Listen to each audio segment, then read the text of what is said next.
నమస్కారం. Doctor BR Ambedkar open university విద్యార్థులకు స్వాగతం. ఈనాటి మన కార్యక్రమంలో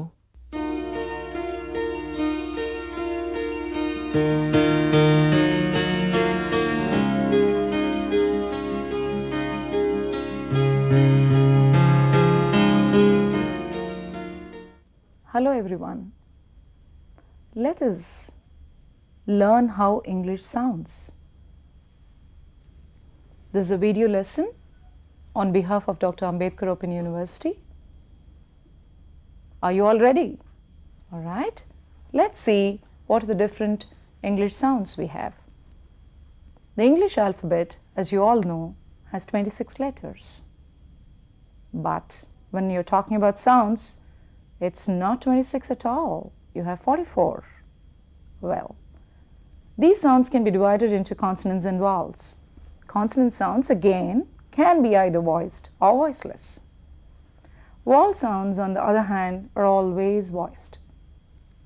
Let us now understand how do we articulate these different sounds using our organs of speech. What do we see in front of us? We see our mouth and the nasal cavity. Well, when we look at the mouth, what do we see out here? We see the two lips, and then you move on to the teeth, and right behind you have the teeth ridge, and then the hard palate. This portion is known as the roof of the mouth, where you call it as the hard palate, followed by the soft palate, and then you have this hanging out loosely known as uvula. All these help us in articulating different sounds in English. Similarly, if you move to the lower jaw, you have the lips again, and then the teeth, followed by, this is the tongue. Tongue, if you divide it into different portions or parts, you'd find right here the blade of the tongue, which is comprising of the tip as well. Then you move on to the front of the tongue, followed by the back of the tongue. Well, if you go further down, this is where you have the vocal cords, and then you talk about the pharynx, the foot pipe, and the windpipe, as you say. Let's move out of this and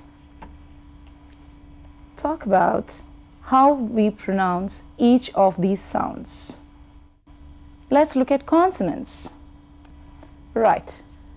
Before we move on to consonants, voiceless sounds. What do I mean by voiceless sounds? That is, we talked about vocal cords, remember? The ones which are located in your neck region. Whenever the vocal cords vibrate, that's known as a voiced sound. And when there is no vibration of vocal cords, it creates a voiceless sound. Moving on to the consonant sounds, you can refer to your lesson which talks about organs of speech, and then moves on to the next one where you have the consonant sounds described. In here, you look at the consonant sounds, you have a list of voiceless sounds and a list of voice sounds. Voiceless sounds, you have p, t, k, f, th, s, sh, ch, and so on. But among the voiced sounds, you have b, d, g, b, d, z, j, and j. If we move on to the next slide, here I have among voice sounds m, n, n, l, r, w, and y. Well, that seems pretty simple, isn't it? Let's look at a few of these sounds which occur in pairs. The sounds which you have in bat and pat, p, b. There is a description given out here for you to see how to pronounce or articulate these sounds. Just bring your lips together, press them firmly, and then blow out air. You have a few example sentences out here. Bhaskar brought a big breakfast. So each of those words begins with a b sound, which is a voice sound. Similarly, you have another sentence which has all p's out there. Prakash put purple paint in the pool.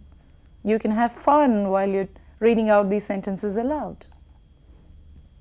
Those are video clippings again for your help, which clearly depicts to you how does one hold their lips while articulating these sounds per and bur. You can see the lady out there where she's pressed her lips firmly together in order to articulate per as well as bur. Pot, bob, This gives you further examples on per and bur sounds. Pat, pull, bat, bone, beach, bush. Let's move on to ter and der. How do we get these? Remember, we talked about the other organs of speech. Move your tongue, the tip of the tongue, to the teeth ridge that is behind the teeth. And you can say ter and der. For example, you have these two sentences. Dravid's daughter didn't dance, but Dravid's dad did. Or Tom bought a tub of butter. Over here, tub. Tom bought butter. All of them have ter sounds. How did I get it? Just placed my tip of the tongue behind the teeth, pressed it firmly there, and blew out air. For examples on ter and der. Ten, den, tad, dad, tip, dip. If we move on to Kurga, how do we get these? Just touch the back of your tongue to the roof of your mouth. Now you would get K and G. Did you get it? Yeah, that's it. It's as simple as that. You just have to try and push the back of your tongue towards the roof of your mouth and then blow out air. The king cooked the carrots and the queen cut the cake. Grandma gave the guests eggs and frogs' legs. Well, I'm sure your grandma is not going to make that. Someone from China must have done that. All right, here you go. You have more K and G sounds coming in with a lot of examples. Notice the difference. One is voiceless, the other is voiced. Let's now understand how nasals are produced in English. We have three nasal sounds, m, n, and n. How do we pronounce these sounds? Well, they are pretty much similar to p, b when you're talking about m, because you close your mouth firmly and press your lips really close together, like in the case of p and b, and blow out air.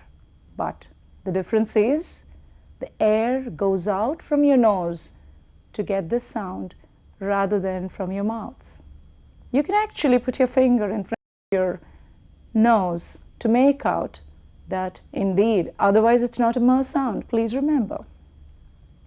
Mum made me move my models. You can try saying this and you feel the air rushing out through the nose. Here you have n sound again. The picture out there shows you how the tongue is pressed at the alveolar ridge, that is the teeth ridge, just behind the upper front teeth. And then release air, not through the mouth again, but through your nose, and you can get n sound. There was no one on the moon on the 9th of June. This brings us to an interesting sound in English, which they would not find in our Indian languages.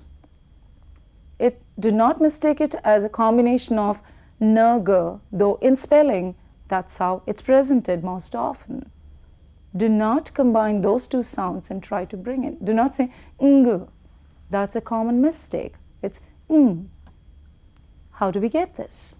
Touch the back of your tongue to the rear end of your mouth and then release, as we spoke earlier, the air through your nose. We perceive that there is a g there. Yes, there is a G in spelling, but not when you're pronouncing it. It's a sound. This brings out the distinction between G and the nasal sound Both of them have similar articulation, that is, the back of the tongue touching towards the soft palate. In the case of G, we release air through the mouth. In the case of we release air through the nose.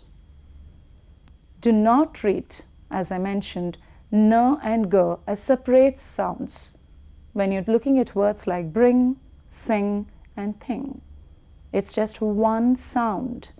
That N and G in spelling just reflects or represents one single sound in English, that is You have various examples out here which are distinguishing between the three nasals M, N, and Let's move on to R sound. Just remember, do not let your tongue touch the top of your mouth when you say R. That's a common mistake most of us tend to make. Of course, let me tell you, there are different ways in pronouncing or articulating the sound R. When we're talking about different Englishes, for instance, Americans' way of saying R is different from the British way of saying R. Of course, we as Indians would choose to say it in various ways. But let's look at how do we say it. If it's an American way, we would take the tongue to touch the roof of the mouth, and then we fold it and we can roll it against the roof of the mouth. Oh yes, you must be wondering, what am I talking about? That's precisely how it's produced. Let's take a word like rabbits. An American would actually roll the tongue against the roof of the mouth, and then you would get that rrr, that sound. But you're talking about a Britisher, they would rather lightly tap at it or just go close to it, just bunch it up towards the back of your mouth with the tip of the tongue pointing towards the top of your mouth. It sounds like a dancing exercise, doesn't it? Well, we do not really move our tongue while we're talking about an American sound, that is, it just rolls, that's it. The rabbits race right around the ring. We can say it that way, or rabbits raced right around the ring. If I move on to the sound L, it's again pretty simple. You just have to touch the tip of your tongue to the alveolar ridge, that is, the teeth ridge just behind the upper front teeth. The air should pass from the sides of your tongue. Do not say la, because you're combining a vowel sound there. Just say l, l. Try saying this sentence. Clara's really clever, but Lily's a little silly. Sounds simple, not symbol, I hope, or symbol, as some of us tend to bring in a hard L instead of the soft L. This slide brings to you various similar sounding words which have the R and the L represented in them. Rake, lake, rack, lack, rock, lock, or, all, fear, feel. The th and the sounds, most of the Indians seem to have difficulty with the th sounds. The reason being, we tend to replace or substitute one for the other, or we make it harder. How do you get these sounds? Put the tip of your tongue between your teeth and push air through the gap. For instance, a word which we often use for courtesy. Thank you. Th, th. It sounds so much better when you can place your tongue gently between your teeth and release air. But if you're not doing that, it can sound very offending. Maybe you mean thank you, but you would say it in such a harsher tone. It sounds as if you hate to say it. Well, that was in a lighter vein. Let's look at some of these examples. Tara is an author and an athlete. My father and mother live together with my other brother. All right, let's move on to the. Before we do that, just look at the distinction between the and the. There are examples where you look at the sound, and then there are examples which also bring out the sound. Listen to the speaker and repeat after that. Thy, thy, thought, this, breath, breathe. There's just a cartoon figure to make us all, we are talking about so many sounds one after the other. It can get a little boring, ain't it? Well, over here you can see how this gentleman is trying to get his thirds right. So he places the tip of the tongue just behind or between the teeth. He's trying to breathe out, and then he's trying to retract, and with all the force he's let his breath go. But what happened? His teeth fell out as well. I hope none of us would have that kind of a difficulty when we are pronouncing the sound. I'm sure we'll be careful about not letting go our teeth, nor the tongue, just the air. Well, friends, this brings us to the next set of sounds, S and Z.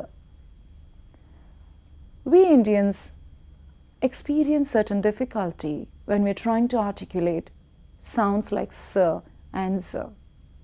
But wait a minute, it's actually very simple. Just remember the hissing of a snake. S. That's it. S sound is as simple as that. Touch the blade of your tongue to the teeth ridge and release air. You would have the hissing sound of the snake coming in, and that's the sound we're talking about. Similarly, you want to get Z sound. You do the same thing, only in this case, you will have the vibration of the vocal cords involved, and hence you would hear Z, which is like the buzzing of a bee. Just remember, do not bring your tongue between your teeth like you do for the and the. And do not clench your teeth while you're pronouncing S sound or a Z sound. That's going to distort it. Let's look at a few examples. It's 6 or 7 years since Suman's sister sang that song. Try and say this. It's got quite a few S sounds in there. Similarly, let's look at an example. Listen to one which has Z sounds bunched in. Zebras in zoos are like dolphins in pools. Oh wow, sounds good. Over here, we have a couple of S sounds and Z sounds to bring out the contrast and also to help us articulate these sounds. Sit, zit, su, zoo, see, z. We're moving on to F sound and V sound. Well, the trick here to get these sounds right is press your top front teeth onto the lower lip and push the air through the gap over there. Are you ready? Yeah. Have you got your top teeth onto the lower lip? All right. Now just push the air. Here you go, the examples. Farhan found 4 frogs laughing on the floor. Similarly, if we have to get the p sound, Veera drove to Vizag in a van. Here you go. Take a close look at these 2 clippings you have. It gives you a close-up shot of how your lips should look when you say f and v. You can clearly see the upper front teeth getting onto the lower lip. And the lips are in a spread position and not in a rounded position. Remember that when you say these sounds. Now you go. Listen to these sounds, which are in these words, and repeat after the speaker. The next set of sounds. Fan, van, fat, wat, food, voodoo. We're going to listen to are sh and zh. Again, we Indians seem to have a few difficulties when we're trying to get these sounds right. While it's not really difficult to pronounce these, it's where we place our tongue to get these sounds out. Remember earlier we talked about s and z. That would be produced when you have your tongue very close to your teeth. That is, your tip of the tongue would go just behind your upper front teeth and you can get your s's and z's right. But over here, it's the blade of the tongue, not the tip of the tongue, and it's going to go to the hard palate, that is behind the alveolar ridge or the teeth ridge. That's the space it's going to go close to, and you'd have your sh's and zh sounds coming in. Let's look at these example sentences. Shaila shouldn't wash her shoes in the shower. Sh, sh, sh, sh. You can hear that repetitively in all these words. Let's listen to the next sound, which is zh. The treasure lay on the measuring bay in the garage. You have example words.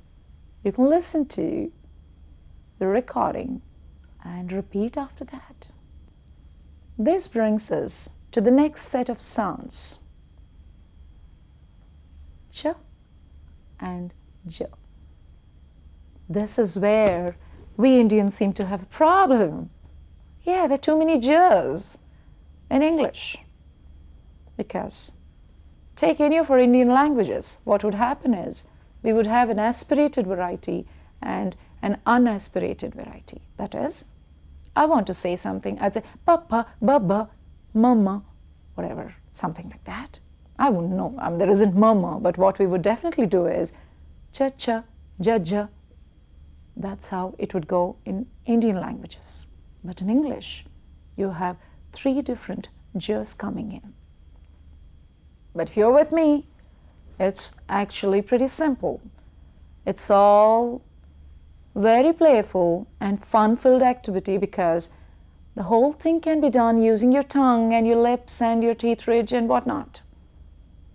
If you're looking at ch and j, for instance, touch the blade of your tongue to the hard palate and it should be close to the teeth ridge and release the air. Please round your lips and bring them forward to get these sounds. Ch, j. Hey, did you all get that? Can you feel that? That your lips are moving forward and they're getting rounded when you're saying this? Yes, that's the trick. Remember when you're saying s and z, that doesn't happen. And similarly, when we say sh and zh, it doesn't happen so much as it happens when we're doing the sounds ch and j. All right, let's look at a few examples. Here you are. Listen to these sounds. in these words and repeat.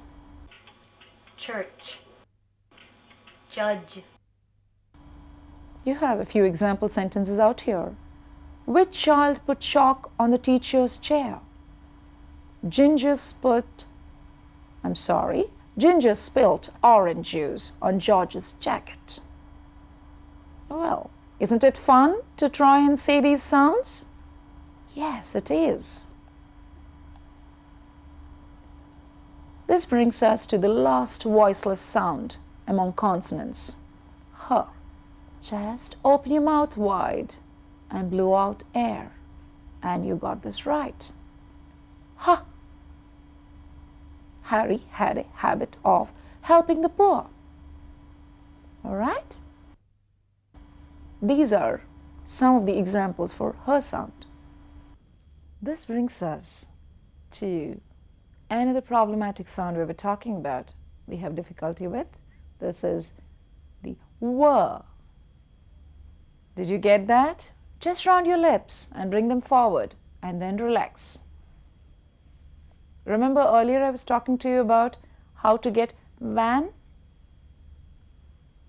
There you spread your lips. Here you're rounding your lips and bringing them forward. Look at the example sentence out there. William went away twice a week. Have you noticed that I was rounding my lips and bringing them forward every time I had to pronounce W? These are a few examples for pronouncing or using the W sound. Listen to them and repeat. Here you are, where you can clearly bring out the distinction between spreading out the lips and saying W and rounding your lips and saying W. That. Wow. Most often, whenever you have a dry throat, what is it you're looking out for? Is it water or water? Can you make out the difference now in placing the right articulation to pronounce sounds? The last consonant sound, Y. I know we love to say this, right? Yeah, yes. Touch the front of the tongue to the hard palate, that is just behind the teeth ridge, and you're going to get this sound. We didn't use. Year sound is out there. Euros, again year sound, in Europe a few years ago. All right? So this brings us to the end of consonant sounds. Hope you all enjoyed listening and repeating. Have a great time learning and practicing.